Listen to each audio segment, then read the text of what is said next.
So once upon a time, there lived a king named Ashwapati who ruled the Madra kingdom. But the king was really unhappy because he did not have any children. One day the king heard that the god Savitra fulfills a lot of wishes. So he made his way to the Savitra temple to pray for a child. The god appeared before him and told him that his wish would be granted. So after some time, the king was blessed with a baby girl. She was named Savitri. Savitri grew up to become a beautiful and intelligent woman. And soon she became of marriageable age. But no suitors came for her because none of them deemed themselves worthy enough to marry Savitri. So the king decided to let Savitri go and find a husband for herself. So she set out on a journey through many kingdoms to find herself a suitable partner. As they were making their way through the forest, Savitri saw a young hermit. And after that, his face was just imprinted on her mind. At every kingdom she visited, her mind was only occupied with thoughts of the hermit. And so she couldn't make a choice. So they returned home, and on their way back, they crossed the forest again. And there was the hermit again. Savitri sent her minister to find out everything he could about the hermit.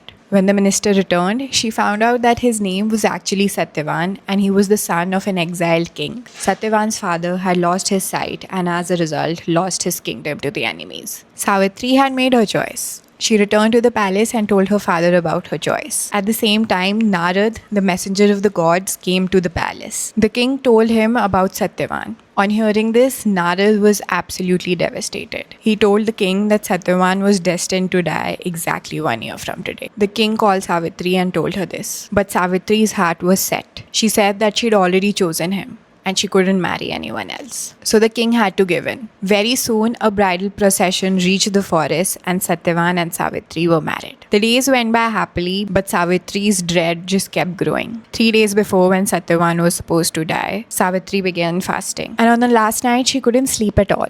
The next day, when Satyavan was getting ready to leave for the forest, Savitri insisted on coming along with him. You can imagine how anxious Savitri was getting as the day passed. Suddenly, his whole body was filled with pain. Savitri ran towards Satyavan and then his body became still. Savitri sat with Satyavan's body under the tree and cried.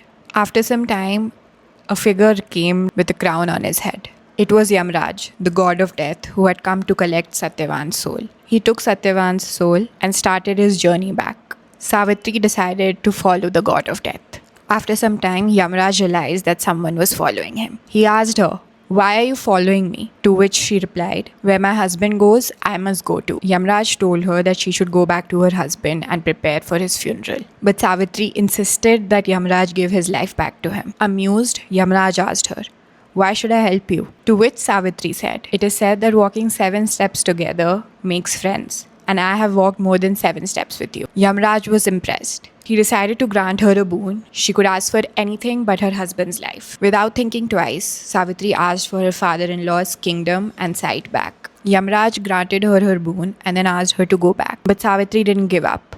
She kept on following him. Again, Yamraj was extremely impressed with Savitri's persistence. He told her to ask for 2 more boons. Savitri knew that she couldn't ask for Satyavan's life directly. So she thought of a way. She asked that Yamraj grant sons to her father to carry on their legacy. Yamraj said, "Done. And what's your second boon?" And Savitri said, "Please grant that I have 100 sons." Yamraj agreed and then continued on his journey. And Savitri again started following him. Yamraj said, "Why are you following me still?" To which Savitri replied, "How can I have sons if my husband has died?"